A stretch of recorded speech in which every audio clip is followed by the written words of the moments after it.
1949, Greene County REC had 1,250 miles of line, energizing 3,400 members, and it had 5 substations with another on the way. But remember, this wasn't just these numbers weren't just for Greene County. They were for the 10 or 12 counties that the REC operated in. In 1947, the co-op moved its offices from the east side of the square into a brand new building with garages for its equipment on the southwest corner of Washington and Chestnut Streets. The co-op purchased the land for the building in 1940. They were planning ahead, and they must have had a little extra federal money. They bought it in 1940 from the brothers Joseph and Frederick Bonds, B-O-N-T-Z, and their wives, for $1. The Bonds may have supported rural electricity, or they may not have wanted the actual cost of the transaction recorded, said Pam Bullrick in the Greene County Recorder's Office. I saw the handwritten transfer of the deed, and it says it has $1 assignment. That Art Moderne building is now Jefferson City Hall. And that was the light bulb that went on for me about this program. I was heading west in my car on Washington Street one day when the City Hall was the landscape was being redone. And I just thought, that was the REC building. And I bet a lot of people don't remember that or may not even know. And if they don't know that, they probably don't know about when all those poles running along our country roads got started and why. So that was the beginning. By 1949, the REC had received almost $2 million in loans, and it had paid back to Washington over $200,000. Some of you may recognize the names of these Greene County folk who worked in the REC in 1949. Viola Nia, or Nia. Nay. Is it just Nay? Nay. Okay. I always loved that name, but I guess I didn't ever know how to pronounce it. And Pauline Hostetler worked in the office. The linemen included Francis Dittert, Chester T. Bose, whose son probably served on our city council, Raymond Davis, Raymond Smith, John Elliott, Harold Mears, Lauren Elliott, and Leonard Mears. I remember those names.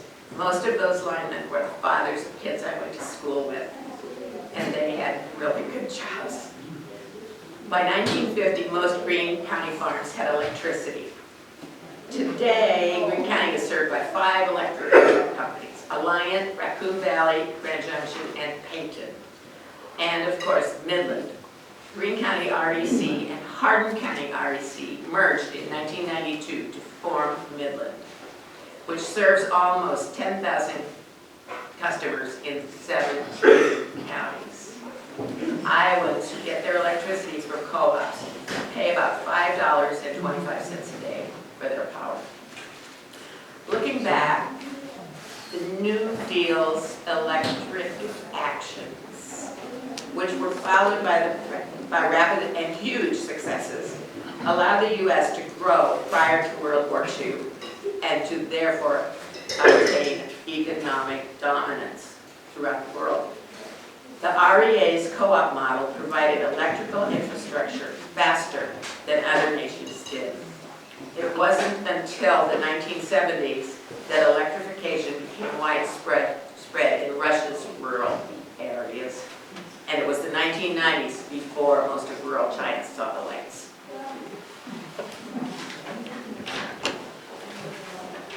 Sorry.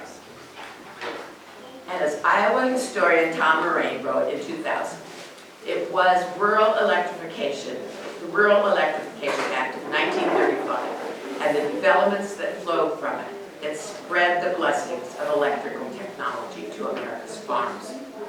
We could again aspire to be one nation under God, indivisible, with liberty and electric toasters.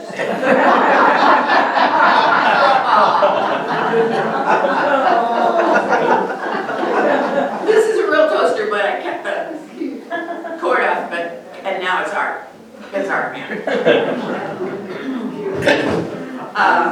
Thank you for being such a kind. I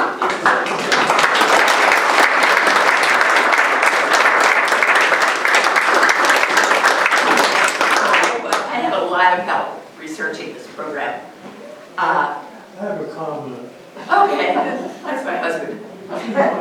This is my wife, and I'm not the one that bought her an electric vacuum cleaner.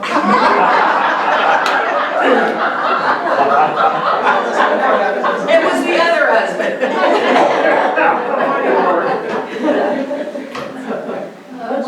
My mother worked at the REC from about 44 to 47. Okay. So she was there when they built the new building. Yeah. Well, I thank you, but now I want to thank some more people. I had a lot of help putting this together. Tom Wynn, Kristen at Midland Power, Vicki Swartzcock, Dale Higgins, Jefferson Public Library staff, Pam Ulrich from the auditor's office, Greene County Assessor Adam Smith, and of course, Jane Rowland. All of these items belong to Jane.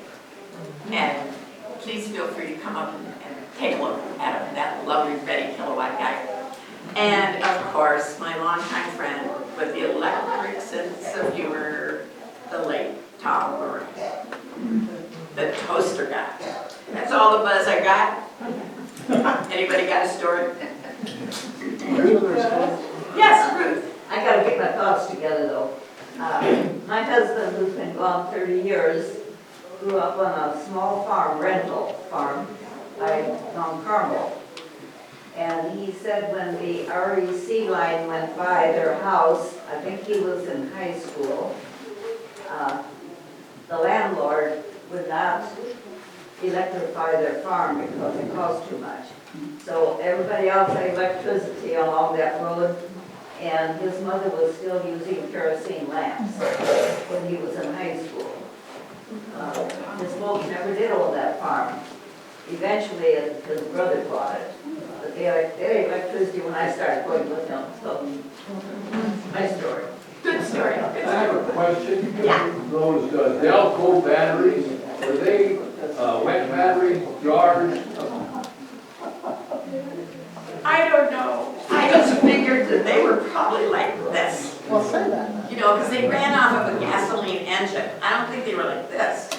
But a wet, I don't know the difference between they Well, I were. remember my uncle lived on a farm in southeast Nebraska, and I saw the remember, and I thought they said they were wet batteries out in a building that weren't being used anymore because they had a bulb hanging in the ceiling.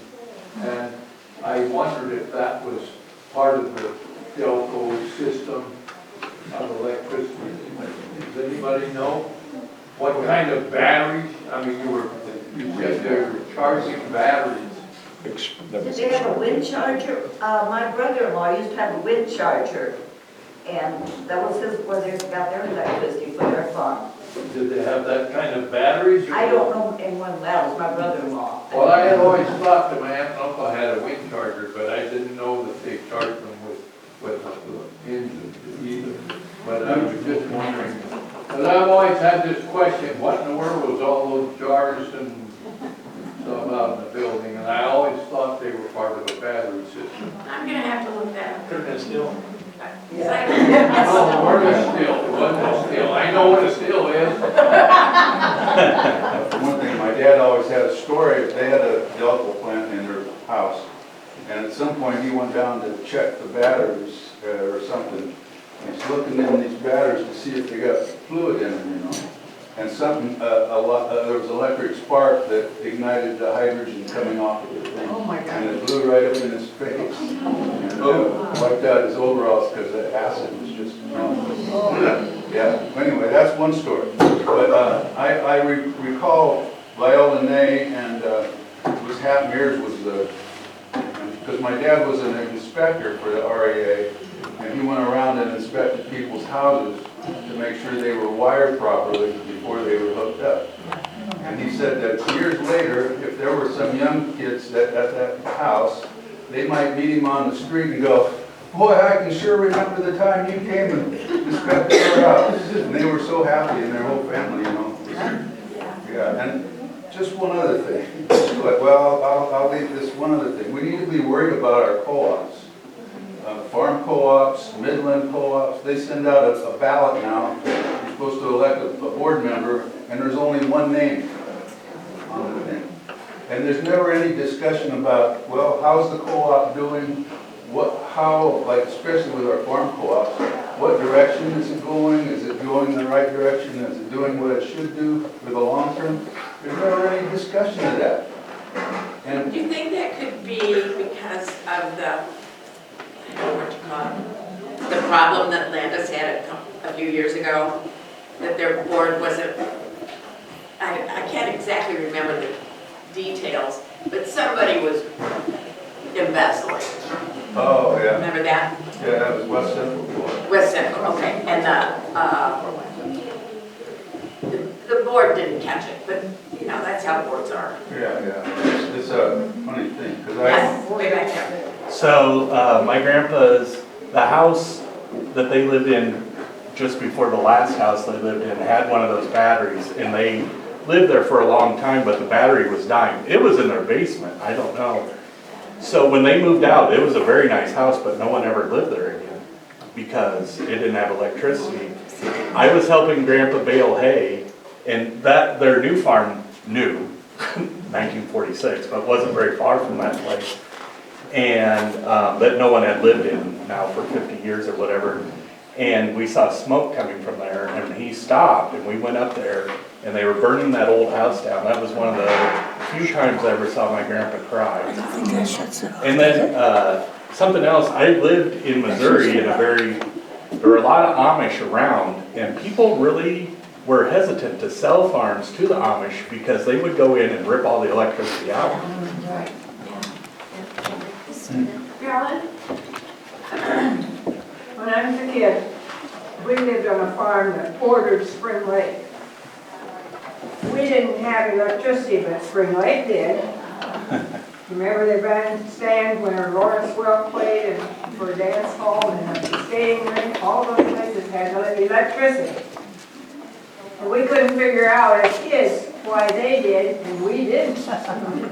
Well, as we grew up, we found out that there was a man called McBurney that had a lot of money in his pocket, and he paid to have a line come across from some other place in Boone or Ames or someplace and light Spring Lake up. And people went out there and it was wonderful. It was great to have it, but we never figured out.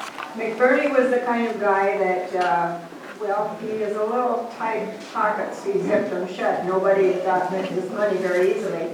And he ran a food shop there, a place right in Spring Lake that had sandwiches and stuff.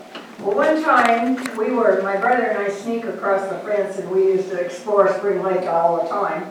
And we came over there and all of the boats that had been for rent had been taken on a dance night, and every boat was taken all the way around Spring Lake and anchored someplace around there. And he was having a fit about it. And my brother and I took a boat and we went all around the lake and we would bring those boats back in. And Mr. McBurney gave us a candy bar. Anybody else? Yes. What year would you estimate it was the Delco plant at the end of the knob and tube wiring? I'm sorry. Was that Delco plant, the end of the Delco plant, was that the end of the knob and tube wiring in the houses? Okay. We have that. Yeah. I was wondering what year that would have been a conversion. I lived in a house in Oak Park, Illinois, that was built in 1893, and of course when we bought it in 1980 or whatever, it was electrified. But as we, painted and wallpapered and did stuff, I could see all the gas outlets, which were common in the late 19th century. So I don't know if homes and farms had gas. They probably did. That was a city thing too.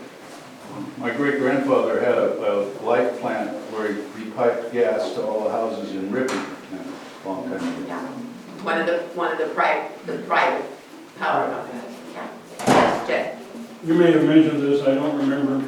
Our courthouse was built in 1917, No, this was the, on this current courthouse. yes, Did it have electricity? yes, because the previous red brick one had it.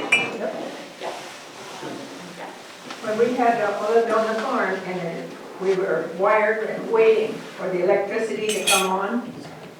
And everybody, we lived just a mile out of Grand Junction, a mile west or something like that. And then we waited for that to come on. And it was, everybody was sitting there. We'd been told, some people knew when they were going to turn it on. And my mother-in-law knew, and she went before the guys came in for dinner, or for supper, I guess it was, when it happened. She had gone around and switched all the light switches up, so when that came on, there would be, and the guys were eating their supper, and it came on, and they, oh!